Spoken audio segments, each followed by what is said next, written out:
سبحان اللہ والحمد للہ لا الہ الا اللہ۔ ہیپاٹائٹس کا روحانی علاج۔ جگر ہمارے جسم کا بہت ہی اہم عضو ہے، آرگن ہے۔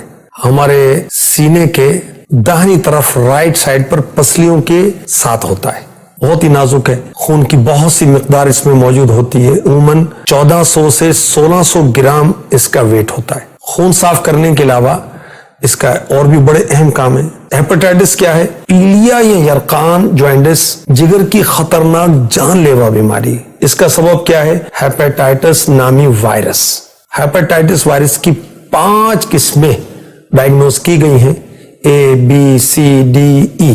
ہیپاٹائٹس اے ڈی اور ای یہ اتنے خطرناک نہیں ہوتے۔ اگر آدمی اس کا شکار ہو تو مناسب آرام کر لے، جوس وغیرہ زیادہ استعمال کرے، ایسا کرنے سے 10-12 دن میں وہ صحت یاب ہو جائے گا، مگر اس کے علاوہ بہت وہ آزمائشی اور خطرناک صورت ہوتی ہے۔ روحانی علاج حاضر ہے۔ بسم اللہ الرحمن الرحیم کے ساتھ سورہ قریش، لإیلاف قریش ایلافہم رحلۃ الشتاء والصیف، پوری سورت اول آخر 11 بار درود شریف پڑھ کر یا پڑھوا کر آب زمزم شریف یا ایسا پانی جس میں آب زمزم کے چند قطرے شامل ہوں اس پر دم کیجیے۔